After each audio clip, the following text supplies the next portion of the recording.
Se a gente parar e analisar, levando em consideração que domingo tem o jogo mais importante para o Flamengo na temporada, inclusive o Flamengo olha agora a Copa do Brasil como, enfim, o único título possível. Campeonato Brasileiro, se alguém sonhava, eu acho melhor parar de sonhar porque está muito distante.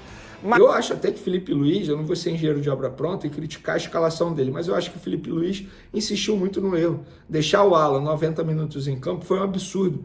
Deixar o Gabigol quase 90 minutos em campo foi outro absurdo. O que eu penso é, o Gabigol já deu como titular, nada mais justifica o Gabigol como titular. E o Nação Rubro-Negra acabou de vazar um problema gravíssimo envolvendo o Gabigol na manhã desse sabadão. É isso mesmo. Na verdade já vinha acontecendo, né? Só que hoje veio à tona toda a confusão, toda a reviravolta e assim, com o andar da carruagem, a saída do Gabigol está mais próximo da realidade.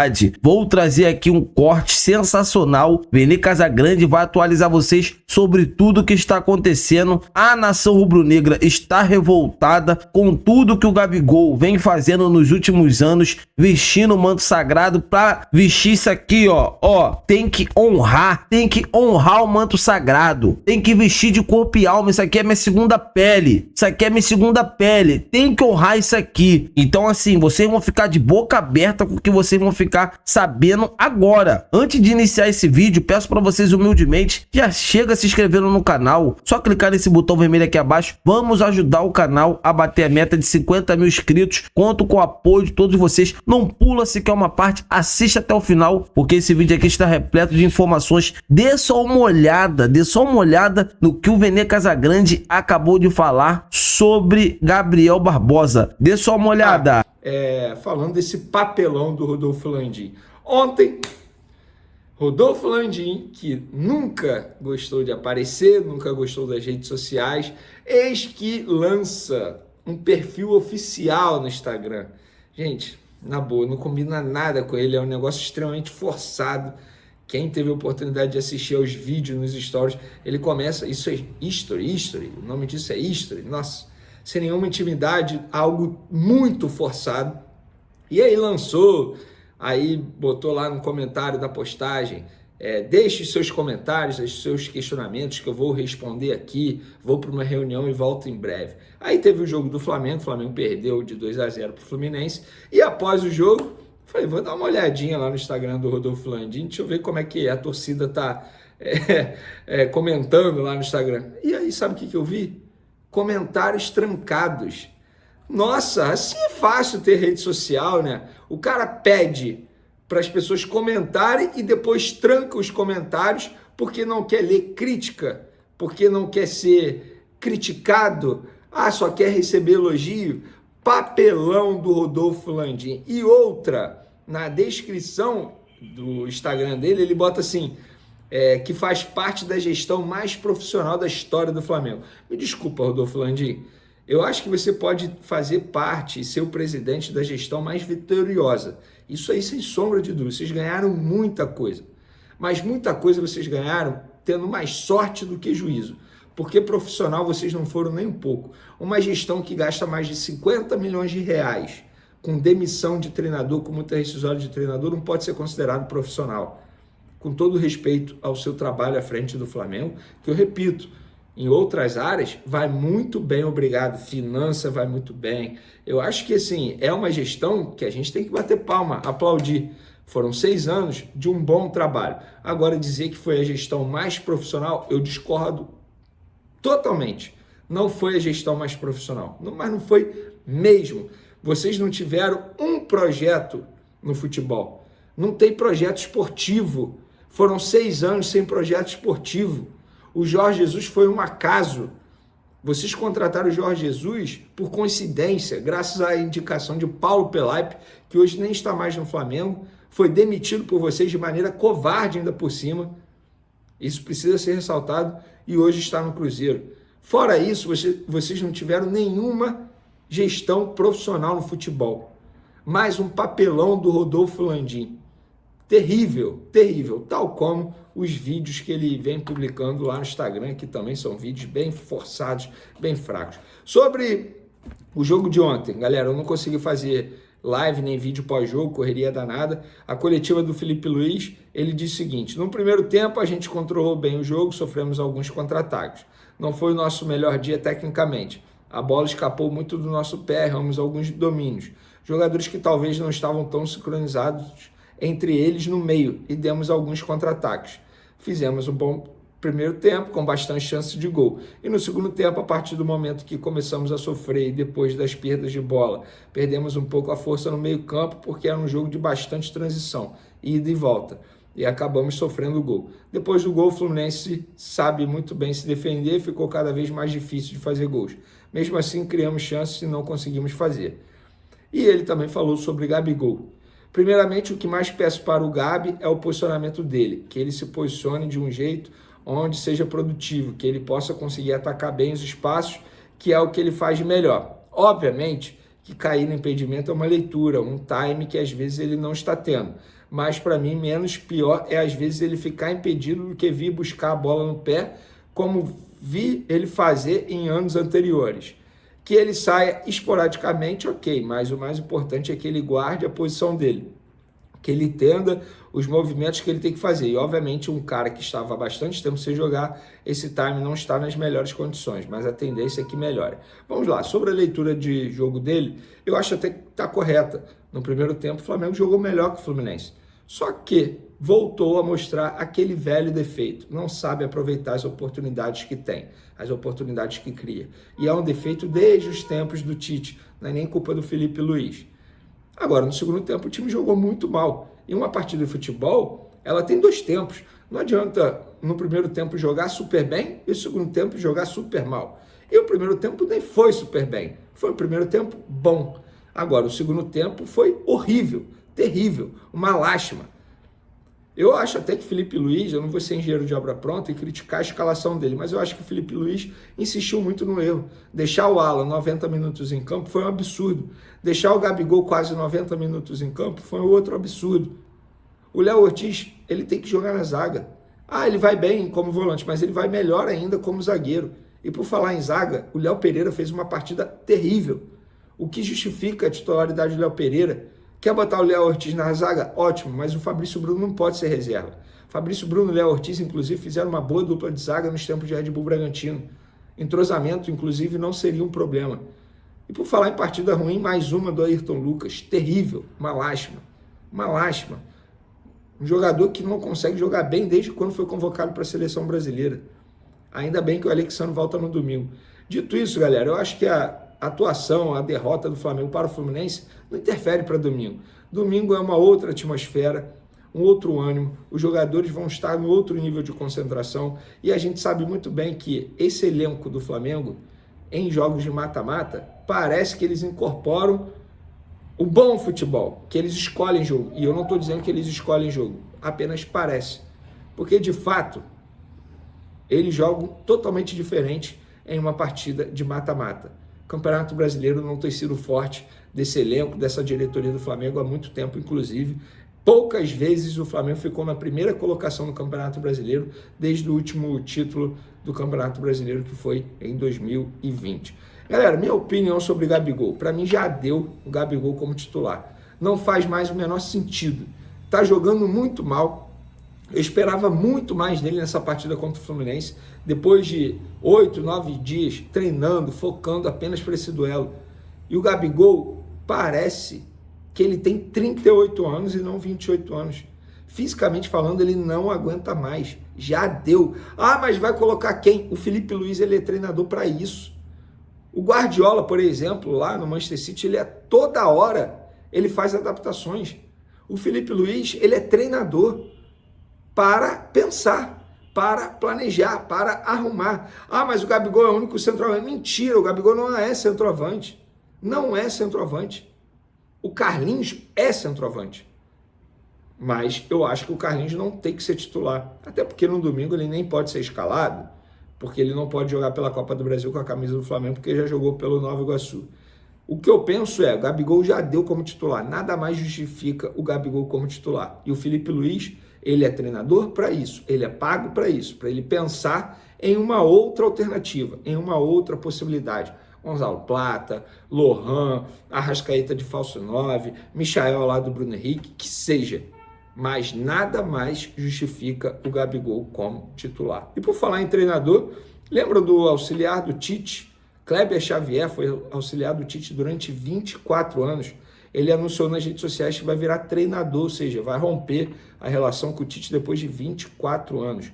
Boa sorte ao Kleber Xavier, inclusive o último trabalho dele ao lado do Tite foi justamente no Flamengo. Vamos falar agora de punição. Pois é, rapaz, o Flamengo hoje teve uma péssima notícia em relação ao Alcaraz, porque teve julgamento do STJD, aquela confusão lá do Campeonato Brasileiro, Flamengo e Corinthians, lembra?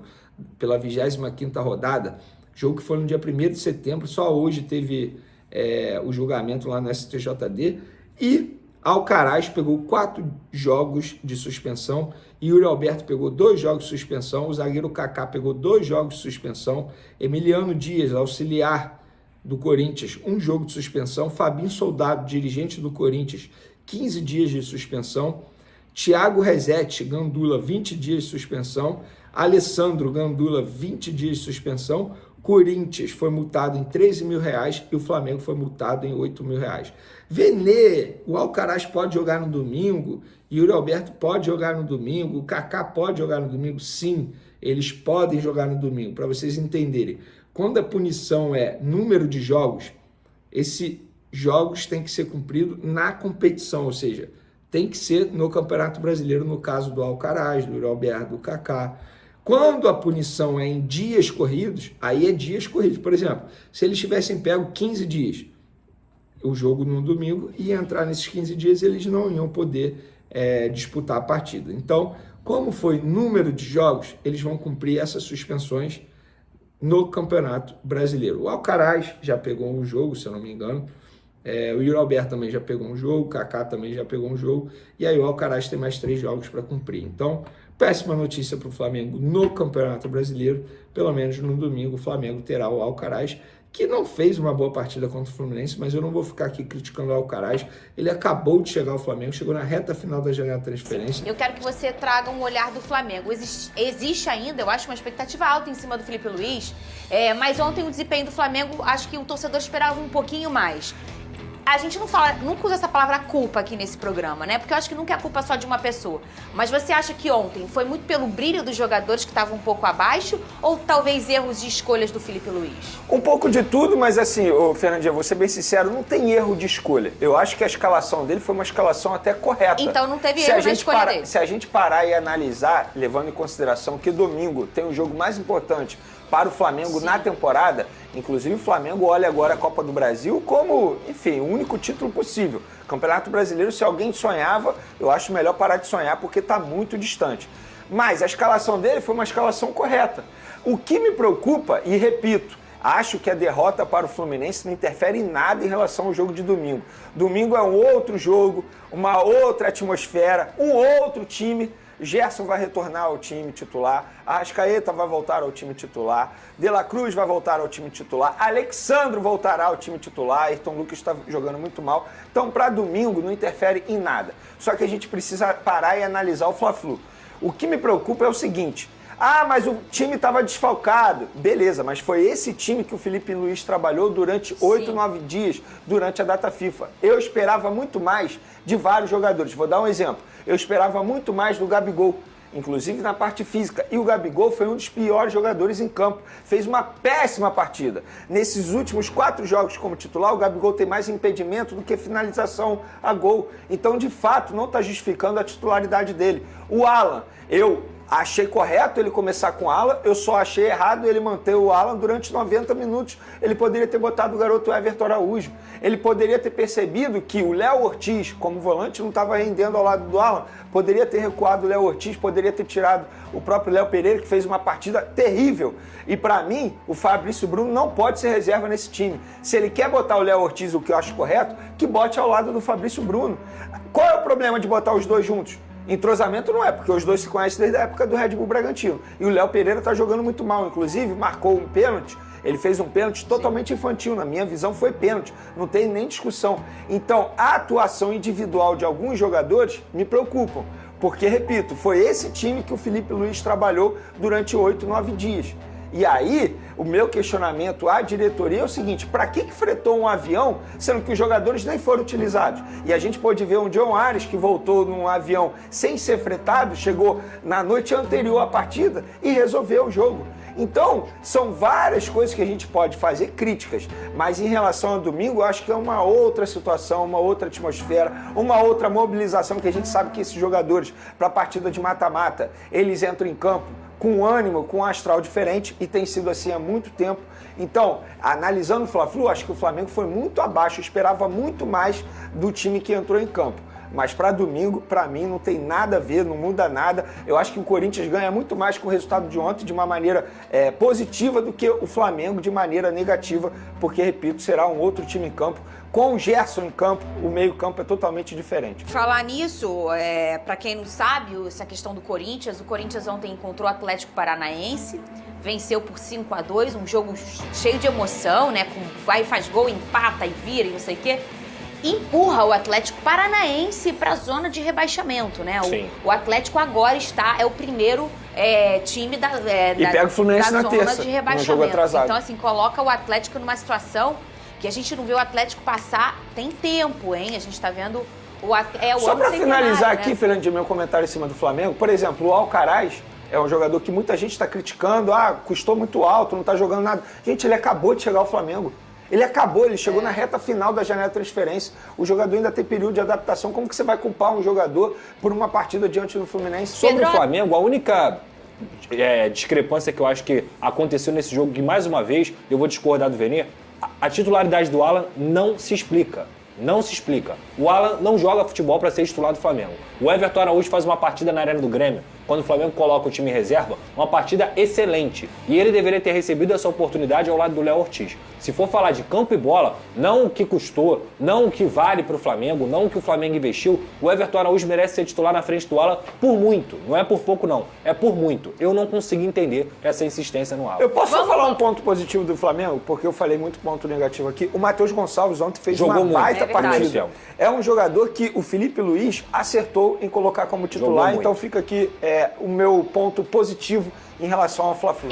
Eu acho que a gente pode dividir o jogo em 2 tempos. O primeiro tempo, o Flamengo, no meu ponto de vista, foi melhor. O Flamengo criou as melhores oportunidades. Mas criou alguma coisa de verdade? Porque eu fui ver o mapa de calor.